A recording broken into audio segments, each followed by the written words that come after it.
pessoa fala que entrou em pânico, que teve medo, porque dá mesmo. Você não sabe de nada. Quando acontece algo que a gente não sabe o que é, a gente teme. Como a mediunidade para a gente exercitar, a gente tem que saber o que é para a gente não temer e saber lidar. E ele diz que naquele momento os espíritos apartaram de uma vez só todas as pressões espirituais de cima de mim. Então eu flutuei, eu fiquei leve. E ele até me fez uma brincadeira na hora, que ele falou assim, faça força com o seu braço para cima. Faça força, faça força. Aí eu fiz, e ele segurou meu braço. Ele falou, é assim que você estava. Aí faça mais força, eu fui fazendo. Agora eu vou te mostrar como é que você ficou depois que tiraram os espíritos. Ele tirou a mão. E sem a gente querer, o braço sobe. Vocês já fizeram isso? Eles falaram, a sensação é essa. Está uma pressão tão grande que quando você tira a pressão, a pessoa pode até desencarnar. E a gente vê que na literatura espírita, determinados casos de obsessão profunda, de subjugação, pode desencarnar a pessoa. Se a gente separa de uma vez o obsessor da pessoa. Bom, então vamos chegar no ponto, foi só para contar como tudo começou, e daí em diante eu comecei a estudar o Espiritismo. E quando terminou essa palestra do Divaldo, da terça-feira, quando esse Nasser Sepúlveda me disse, fica quieta que é mediunidade, Nasser me deu um livro. E esse registro eu posso já falar em público porque me foi autorizado por Divaldo Pereira Franco. Quando Nasser me deu aquele livro, que se chamava O Evangelho segundo o Espiritismo, naquela época, tinha um rosto na capa. E eu viria, se fosse hoje, eu ia dizer que eu estava induzida. Mas como eu era uma pessoa que não tinha o mínimo conhecimento de quem era quem dentro do Espiritismo, eu não podia estar induzida. Eu falei, olha aqui o homem que estava no rosto de Divaldo Pereira Franco. Aí ele olhou assim, mas esse é Allan Kardec. Eu falei, mas era ele que estava no rosto. É este homem aqui que estava no rosto de Divaldo Pereira Franco. Não significa que Divaldo Pereira Franco seja Kardec, não. Significa, como Divaldo mesmo me explicou, era uma transfiguração. O Espírito se fez presente por uma necessidade qualquer e se mostrou. E é o único registro dele ter se mostrado até hoje. O rosto, totalmente. Perfeito. E olhando para nós, né? Então o registro pediu autorização para falar em público, guardamos isso durante muitos anos, porque é necessário a gente amadurecer para poder chegar à hora certa das coisas acontecerem.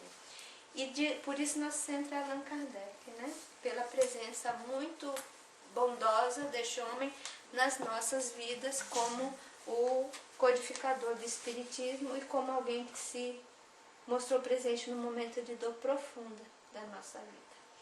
Bem, então vamos ter uma ideia agora o que é um médium. Todo aquele que sente num grau qualquer a influência dos espíritos, livro dos médiuns, Allan Kardec. Então, médium é qualquer pessoa que percebe a presença dos espíritos, ou seja, todos os seres humanos da Terra. De qualquer maneira, por mais pedra que a gente chama, né? Tem pessoas que dizem, eu não sinto nada. Sente. Porque você dorme, seu corpo descansa, sua alma se desprende, você sonha. E nem todos os seus sonhos são psicológicos. Existem sonhos que são encontros espirituais. Existem sonhos que são lembranças do passado. E existem sonhos que são visões do futuro, né? Mas também existem aqueles sonhos espirituais. Então todos os seres humanos, de uma forma ou de outra, são médiuns. Têm essa condição de ter contato com o mundo espiritual. Mas, na prática, médium é aquele em que a faculdade mediúnica se mostra bem caracterizada e se traduz por efeitos patentes, de certa intensidade, o que então depende de uma organização mais ou menos sensitiva. Nós vamos chamar mais assim de médiums, mesmo especificamente, os médiums ostensivos, aqueles que a gente vê, olha, tem mediunidade mesmo. Ou ouve, ou vê, ou alguns fenômenos ocorrem com a presença daquelas pessoas, e é isso que a gente vai estudar e se dedicar. Mas vai mais uma vez aí, Silvana. Agora vai. Que bacana, agora veio a cor. Já foi, mais uma vez. Eu falei, agora aperta e aperta. Mais uma vez. Agora. Então, a gente gente diz desenvolvimento ou educação da faculdade mediúnica? Existem assim, grupos no Brasil de estudo que a gente já não fala mais desenvolvimento, mas Kardec usa a palavra desenvolvimento porque a gente vai ter que desenvolver, conhecer aquela faculdade, saber usar e fazer ela se potencializar. Porque no momento que a gente percebe que tem a faculdade, a gente não tem o total controle sobre ela, total conhecimento. E a gente não a usa na sua potencialidade. Só o passar dos anos vai nos ajudar a usar aquela faculdade na sua potencialidade.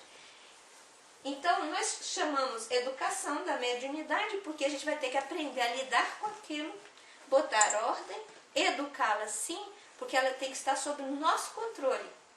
E não ela sob o nosso controle, nos controlando. Nós temos que controlar a nossa faculdade mediúnica e não a nossa faculdade mediúnica nos controlar. Porque nós vamos ser pessoas deprimidas, problemáticas, com problemas psicológicos, psiquiátricos, porque a faculdade vai estar nos dominando. Ao contrário, o médico, quando ele se educa, ele vai pegar aquilo e falar, não, você faz o que eu quero. E vai começar a ter controle sobre aquela faculdade para que ela não nos tire o equilíbrio. Né?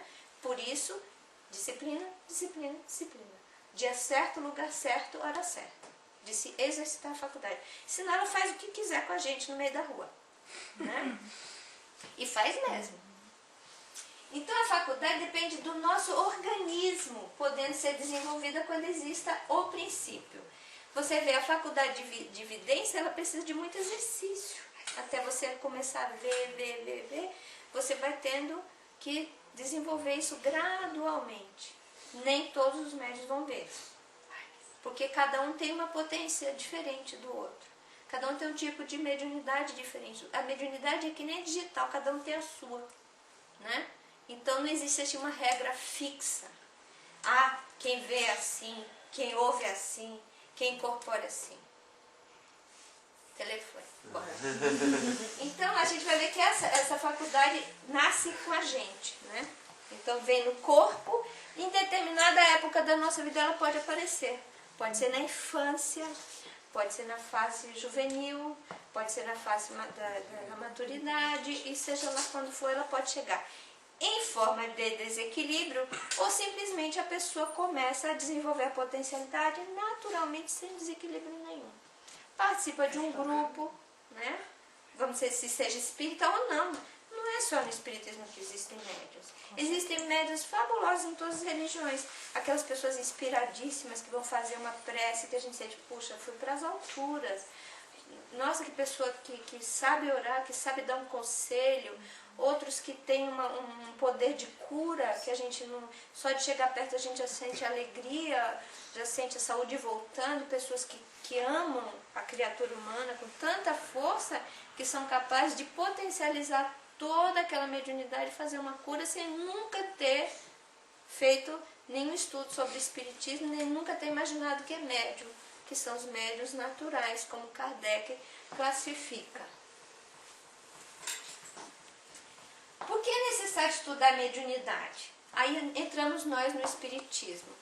A mediunidade, ela existe no mundo inteiro, em todas as raças, em todas as religiões. Nós exercitamos e a utilizamos. Kardec diz que tem 3 tipos de reuniões mediúnicas. As frívolas, as experimentais e as instrutivas. Né? Nós espíritos trabalhamos com as instrutivas, porque quem mais recebe nas reuniões mediúnicas somos nós mesmos.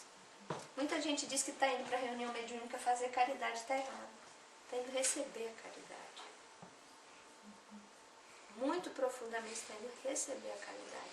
Porque Deus não precisa de reuniões mediúnicas para fazer o bem. Nós precisamos dessas reuniões mediúnicas, porque nós as buscamos, e através do que acontece numa reunião mediúnica, nós nos instruímos. Nós vemos tudo aquilo que a gente não deve fazer. A gente vê tudo aquilo que pode acontecer com uma criatura humana quando não perdoa. A gente vê o que acontece com uma pessoa que quer se vingar a qualquer custo. Então, a gente indiretamente pode beneficiar muita gente. Porque vem a pessoa no centro espírita, traz um espírito que está obsidiando, a espiritualidade segura no grupo, traz para a reunião mediúnica, aquele espírito é beneficiado com a instrução, a pessoa se libera do espírito,